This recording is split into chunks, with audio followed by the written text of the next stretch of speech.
Now it is our privilege to invite Leann Nixon to come to the stage, and she's going to talk to us about driving with Parkinson's. Could you welcome Leann? Thank you, Leann. There's your printer. Okay, great. Thanks a lot. Wow, what a great conference. And thank you very much for inviting me. Jennifer had seen my presentation a few years ago and got a hold of me and told me this great conference was going to be on. And thought I should come out and just talk to you about driving. Driving with medical conditions, but I guess driving with Parkinson's. So I am Leann Nixon, as Todd said, and I've been with SGI for 20 years. I'm a registered nurse, and before I started at SGI, I had no clue there was a medical review unit. I worked in the health district before that as in palliative care, long-term care, and a few other areas, nursing. So I'm going to talk just about the medical review unit in general, the process, and then I'll get into Parkinson's specifically and driving. So who are we? We're one location, Regina. We're at head office. We take care of all of Saskatchewan. We're staffed with 6 registered nurses. They've all have at least 5 years of experience when they start in our department. We have 5 clerical staff, so we're not very big, and we review a lot of medicals in a year, probably about 60 to 70,000 approximately. So we administer the legislation set out in the Traffic Safety Act. We're a division of the Auto Fund, so we're responsible for driver's licensing. We're not part of claims. A lot of people get us mixed up with that, but we are in the Auto Fund. And we're an SGI safety program, much like the drinking and driving program, where their strategy is to keep the roads safe and obviously keep impaired drivers off the road. We review people with medical conditions, so that's where we fit in.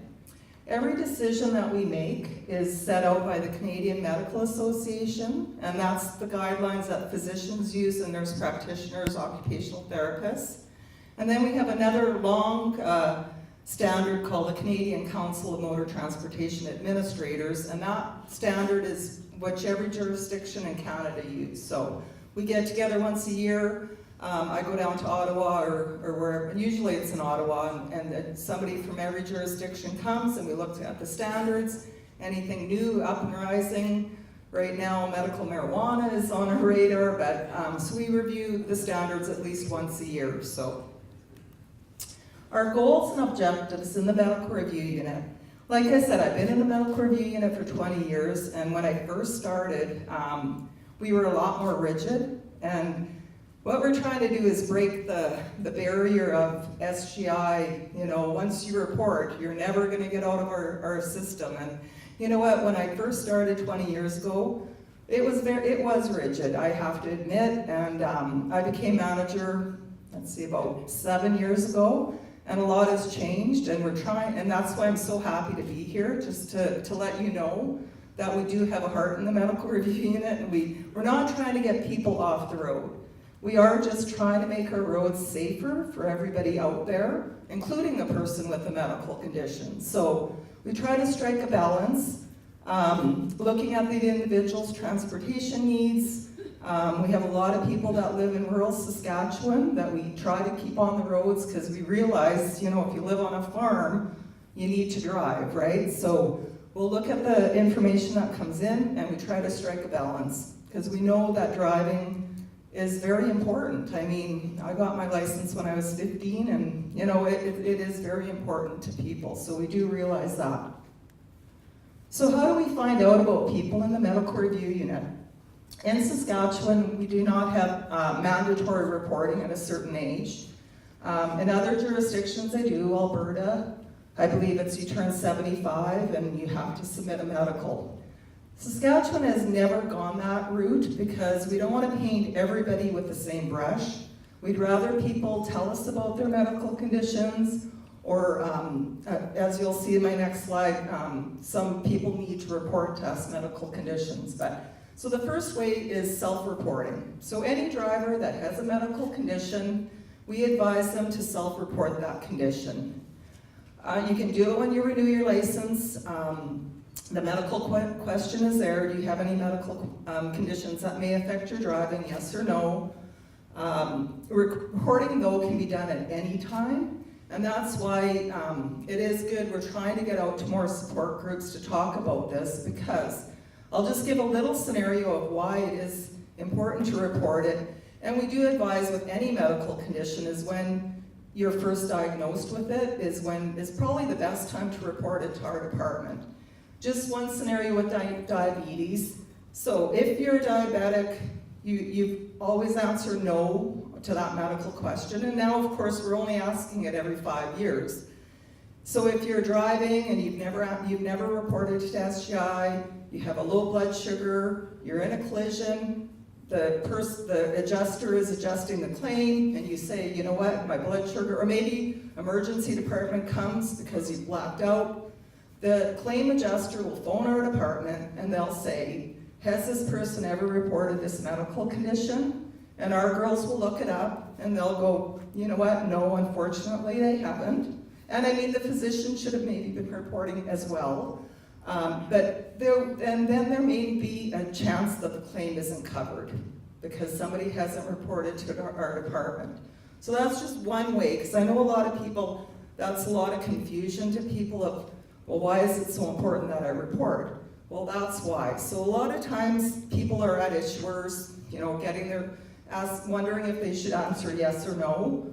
The issuer will phone us and we'll say, you know what, when in doubt, just report it.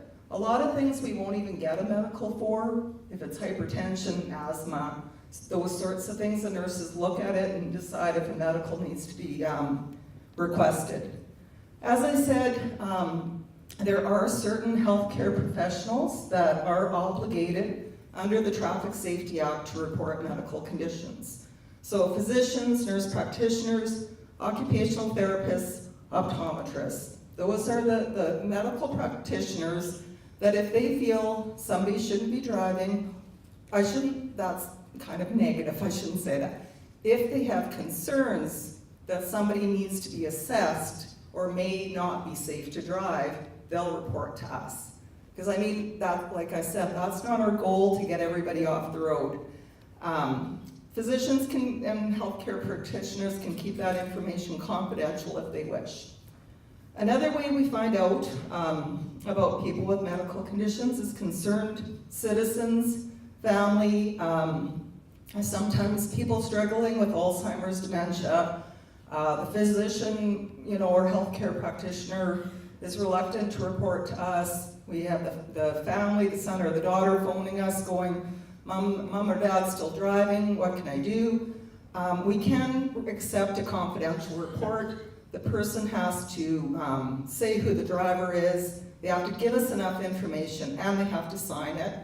And the nurses look at those because we realize that we do get malicious reports, ex-husband reporting an ex-wife, I don't want them driving my kids around. Well, we wouldn't even act on that, so, or a plate number, because it might not be the person driving the car, so.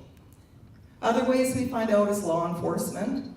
Like I said, with that diabetic, we get quite a few police law enforcement reports coming in. They see somebody swerving and on the road, they pull them over, think they're impaired, and actually, it was one of the police officers said to me, more than not, they actually have a medical condition, so or a suspected, because they don't know.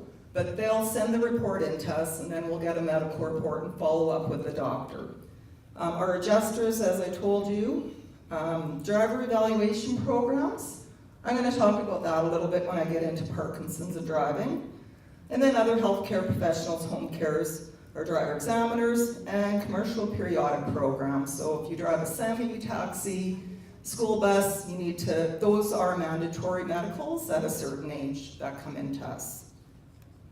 So every time any medical comes in, we have the 6 nurses, they appraise every single medical that comes in. We look at the drivers, we look at the guidelines, and we make our decisions. A lot of the times it's satisfactory.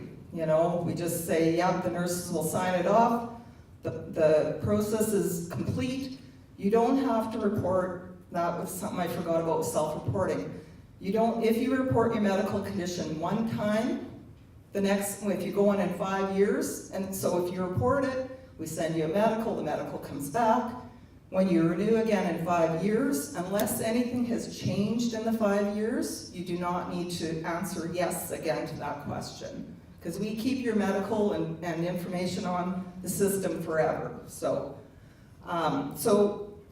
okay, so the medical may be satisfactory, we might need more medical information. The nurses gather as much information as they can before they make their final decision. We may, if the medical comes in and the doctor says, yeah, you know what, they're safe to drive, but they have a progressive disorder like multiple sclerosis, Parkinson's, we'll put somebody in our periodic review, maybe every 1 year, 2 years, 5 years. In-vehicle assessments, these are done to ensure drivers can drive safely and compensate. Now, we changed the process for the in-vehicle assessment about 2 years ago. Before that, it was very unfair. If we were sending somebody for a medical assessment, the driver examiner would basically assess a driver a lot like a new driver, which we know isn't, I mean, if I had to go for one of those 2 tests, I probably would fail. I have bad habits, but you know, what we're really so we changed it about 2 years ago. When we send somebody for one of these with our SGI driver examiner, what we're looking for is, can the driver compensate for that medical condition? So they're driving, so the nurse will give the driver examiner a little bit of information, not your diagnosis. We try to keep as much confidential, but so the driver examiner will know if they have a vision problem or, you know, they might walk with a cane, not that, but just maybe have a limp or tremor or whatever. So the examiner will take them out. They'll see how they're driving. Maybe they can't shoulder check, but they can check their mirrors. Are they driving safely?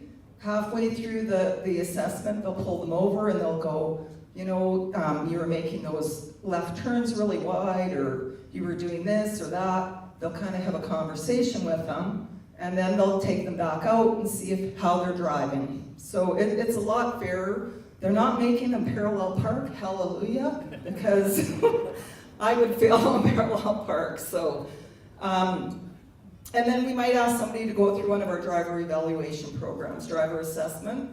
There's one in Regina and one in Saskatchewan. These are a lot more comprehensive.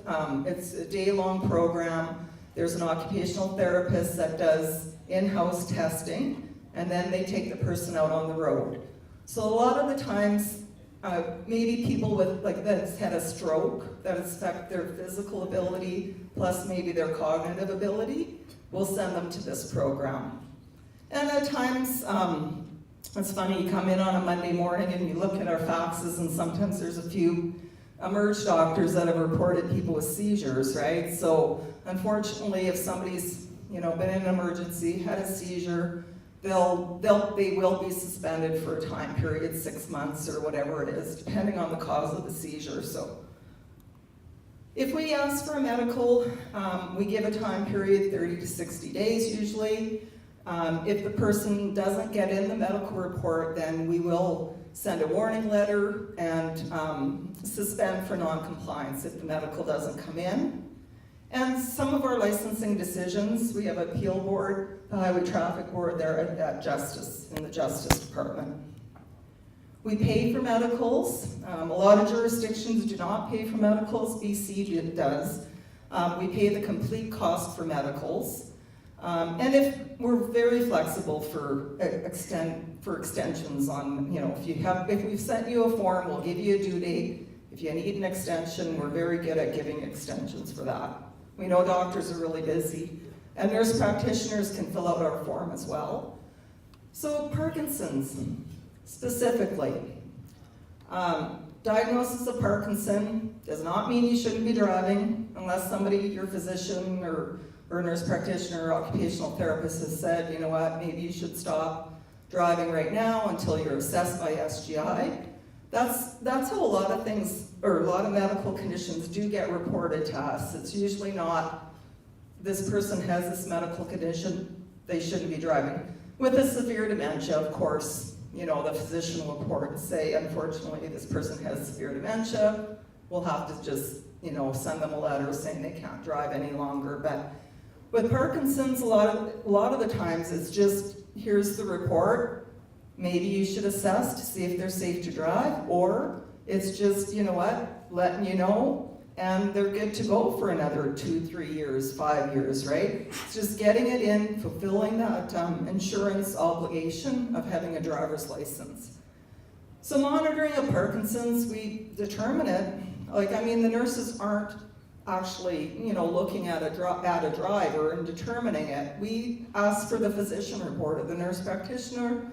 We ask for a vision report, a specialist report. A lot of the times, maybe a commercial driver, a semi-driver, we'll see if their neurologist still thinks they're safe to drive. So we'll ask to get the report in from the neurologist. So we look at the class of license and the progression of the condition. So I'm not going to read through all of this, but I just want you to show that this is the guideline, that the physicians have a little book that hopefully most of them keep on their desk, and it's called CMA Driving Guide, and this is part of what's in, this is Canadian, this is the administrator standard, sorry. This is what the administrators would use. And as you can see, it just says, all drivers are eligible if they have range of motion, strength, coordination, and are able to perform functionally the necessities to drive. Cognition functions are necessary. Any pain's controlled and treated. So this is the one the physicians would see, or the nurse practitioners. So again, it just talks about early stages. Affects only fine coordination, and therefore should not affect the fitness to drive, right? So again, it's looking at function. That's, if a person has the functional ability to drive. We have drivers driving that are quadriplegics, right? That's when they would go to that driver assessment program. They would equip their vehicle with modifications, and if they could safely demonstrate they can drive, they'll drive. So we're just looking at the functional ability. So the SG, what's our policy? Well, if you fill out, or somebody with Parkinson's fills out that self-reporting form, we'll ask you to go to your doctor or nurse practitioner, get the medical report filled out. We'll get that report back, and then we're going to look exact what your doctor has told us. He'll write on there maybe the stage you're at or the progression, and those other decisions that I talked about before. If it's satisfactory, we'll just put you in we will put you in our program with Parkinson's. It is progressive, so you'd be put in our periodic program. If the physician has some concerns about, they might say, not sure if they're safe to drive, please further assess, we would send you for one of those driver in-vehicle assessments with our SGI examiner. And I don't think I said that. We do give out restricted licenses. A lot of jurisdictions, well, I shouldn't say a lot, but some do not give out restricted licenses. We do. So we have people driving as restricted as from their farm to town to get the mail, maybe get gas, whatever they need to do. We give out restricted licenses. And so if we do ask you to do an in-vehicle assessment, they would do it in the area that you want to drive, or if you want to drive everywhere, then you would do it, Regina, Saskatoon, in a recognized test point. We're looking at medication you're on, or a person's on, any side effects that might cause drowsiness, cognitive changes, problem-solving insight, reaction time. That's huge. Probably about 4 years ago, I was just driving down the Leann, stopped at a red light, and I got rear-ended. There was 2 cars behind me, so I was like the third one, but turns out this lady had Huntington's disease, and she couldn't get from the gas to the brake soon enough, and full force, she rear-ended everybody. But she now has hand controls, and she can keep driving, right? It was just because she couldn't, that reaction time wasn't there, so we kept her on the road driving after that. I think I've all talked about all of this, but again, our goal is to keep people driving for as long as they can, but it was great that I could come out and just let people know about the importance of self-reporting to our department. And yeah, I can be open for questions. I don't know if I went over my time or if I'm good on my time, and I'm not sure if we're good for questions or I'm gonna stick around over the break. I have all my brochures. There's one there. I'd like to ask you, when you look at driving history, do you look at quantity of driving? Like, just for example, I do most of the driving in my household. So if I drive, for simple sake, I drive 10,000 kilometers a year, and I have one infraction. And my wife would take 10 years to get 10,000 kilometers, but she has one infraction.